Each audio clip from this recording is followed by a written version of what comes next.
Hey, Jeannie, Yeah, Brew. it's Ric O'Connell from Grid Lab. That's so great. Hey, Rick, how you doing? I'm good. I'm thrilled to be here. So, what's going on at Grid Lab? Well, we're busy as usual, working away on distribution stuff, transmission stuff, generation planning, all sorts of things all over the country. Having fun, staying busy, engaged in a lot of places. Great. And what are we talking about today on the show? Well, today we're talking about the past. I mean, I think sometimes we're so wrapped up in what's going on today and what we're trying to make happen by 2035 or 2050 that it's interesting sometimes, and we rarely do this, is to look back. I'm trying to draw out a broader picture of the energy infrastructure and energy spending in the United States. So we have data from 1970 to the present?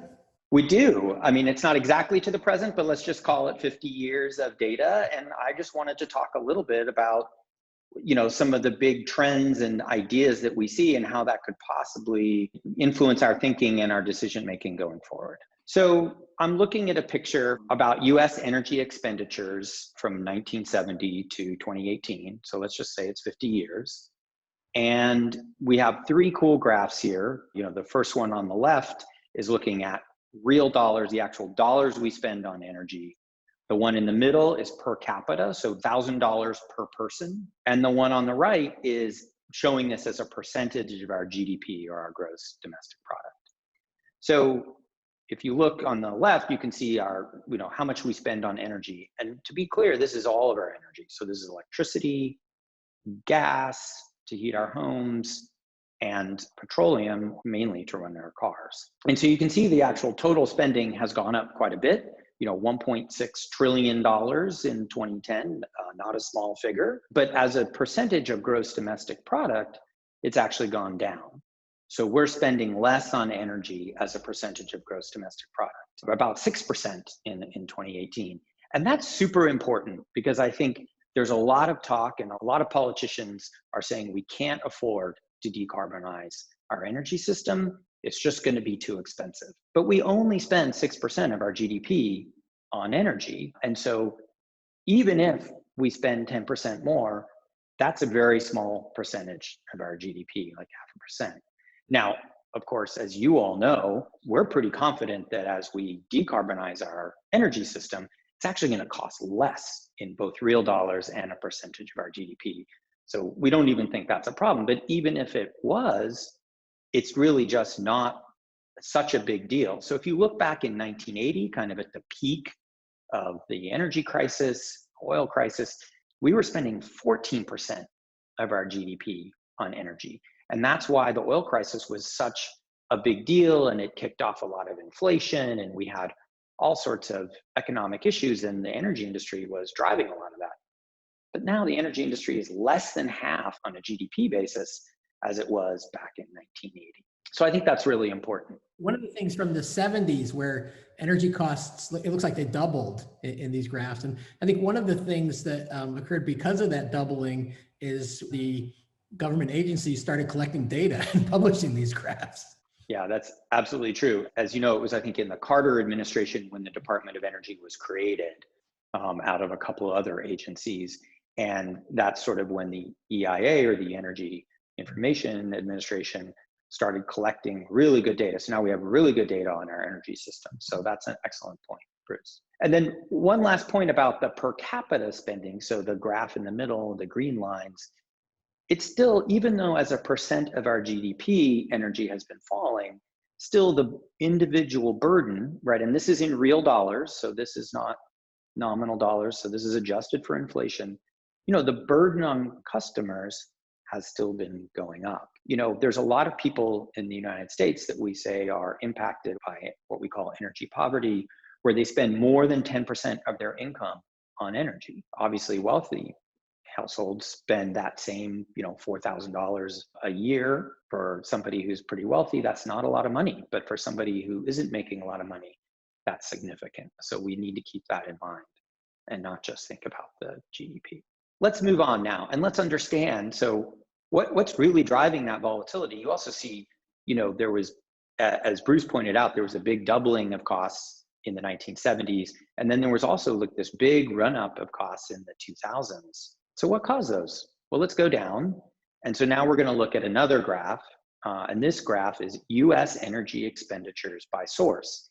And remember, I said energy is all of these things, right? It's petroleum, which is almost exclusively used for transportation. It's electricity, it's natural gas, and then there's some coal use, that's direct coal use. So that's using coal to make steel or cement, things like that.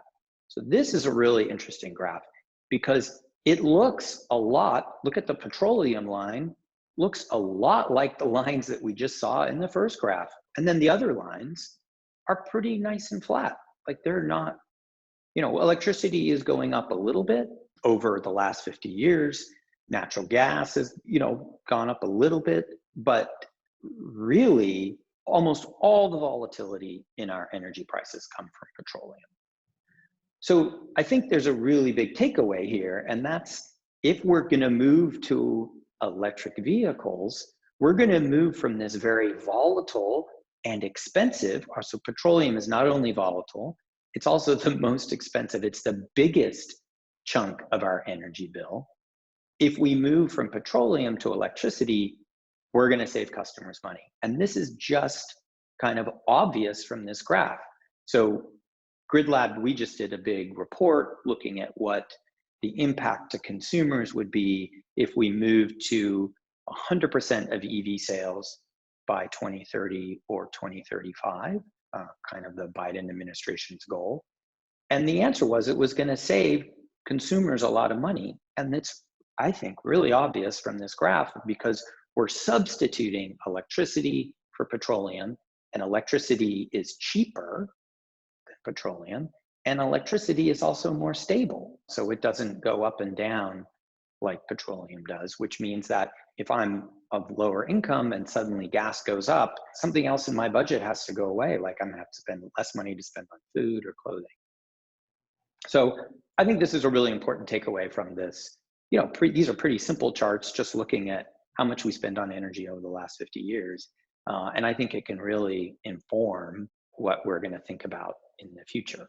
So as we electrify everything, including transportation, we decarbonize and help the environment and have lower and stable prices for consumers. That's exactly right. I sure hope we do that. What's the saying with history? She who doesn't learn from history is forced to sit around and watch other people mess up and be frustrated. Mm-hmm. Have you had a chance to share this with policymakers, and have you gotten any response? Jeannie, you asked a really good question about if I had put this in front of policymakers.